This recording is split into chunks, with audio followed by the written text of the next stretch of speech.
खुदगर्जी का जज्बा आज तक हमको सताता है कि हम बेटे तो ले आए, भतीजा घर छोड़ने का दर्द मुनव्वर राना के मतलों में मिलता है। घर छोड़ने का दर्द मुनव्वर राना की शायरी में मिलता है।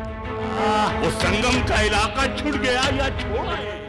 लेकिन छोड़िए शायरी शेर मिसरे, इस बार मुनव्वर राना यूपी छोड़ने के लिए तैयार हैं और यूपी छोड़ने की वजह सियासी है। राणा साहब ने कहा कि ओवैसी साहब की वजह से अगर प्रदेश में बीजेपी जीतती है और योगी आदित्यनाथ दोबारा सीएम बनते हैं तो मैं तो भैया यूपी छोड़ कोलकाता चला जाऊंगा।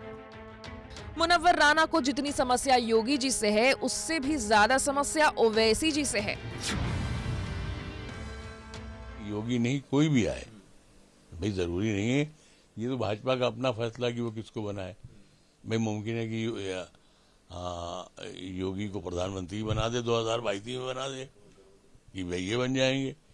तो बात यहाँ योगी की नहीं है, ये लफ्ज गलत इस्तेमाल हो रहा है।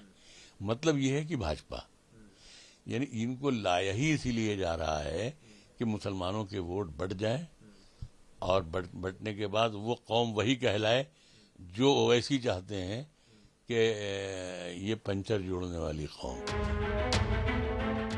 योगी जी से भी उनके अपने टकराव हैं। कैसे टकराव हैं जरा सुनिए। मेरी बात तो ये है कि ये कोई शर्त नहीं है कि अगर योगी बन गया तो हम छोड़ देंगे।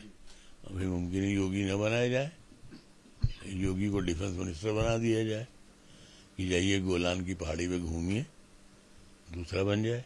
बात यहाँ योगी की नहीं है, योगी से कोई मेरा कोई जाति कोई झगड़ा भी नहीं है, विचारधाराओं का टकराव है। समझे आप? तो विचारधारा भी नहीं, नाइंसाफी से इंसाफ का टकराव है। राणा जी रायबरेली के हैं, लेकिन रायबरेली छोड़कर कुछ दिनों के लिए कलकत्ता चले गए थे। कलकत्ता छोड़कर लखनऊ चले आए और अब लखनऊ छोड़ने की बात कर रहे हैं क्योंकि उन्हें लगता है कि जुल्म बहुत है। जो खास तौर से मुस्लिम समाज तो हमेशा ही निशाने पर रहता है। अभी जो मैंने जो बात कही थी जिस पर इतना, एक तो देखिए हम विवादित बिल्कुल नहीं रहे हैं। विवादित हुकूमतें होती हैं, हम बोलने वाले होते हैं। हमारा काम बोलना है, सच बोलना। मुनव्वर राना अदम की दुनिया में जाना पहचाना नाम रहे हैं। मुशायरों में उनकी गजलों के हजारों कदरदान हुआ करते, मगर बीते कुछ समय में मुनव्वर राना अपनी शायरी से नहीं बल्कि सियासी बयानों से पहचाने जा रहे हैं। उनका ये बयान बीजेपी को पसंद नहीं आया। वो इस तरह की बातें कर रहे हैं जो बातें न केवल सरकार के विरोध में है कि कई बार समाज और देश के विरोध में है। एटीएस ने कार्रवाई की है, एटीएस की कार्रवाई पर प्रशंसा करनी चाहिए। धर्मांतरण एक अभिशाप है। कहीं कोई अगर समाज में डेमोग्राफी चेंज करने का प्रयास कर रहा है तो यह अपने आप में चिंताजनक है। लेकिन ऐसे संवेदनशील मसलों पर राजनीतिक टिप्पणियां करने के लिए मुनव्वर राना साहब अपनी इज्जत को, प्रतिष्ठा को लगातार धूमिल करने का काम। लेकिन समाजवादी पार्टी मुनव्वर राना को समझा रही है कि कहीं भी जाने की जरूरत नहीं है, आप अपनी शायरी यहीं करते रहिए।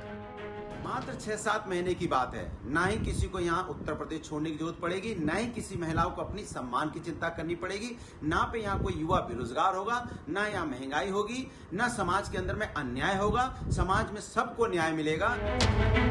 कांग्रेस इस पूरे विवाद को मुद्दे से भटकाने वाला मामला बता रही है।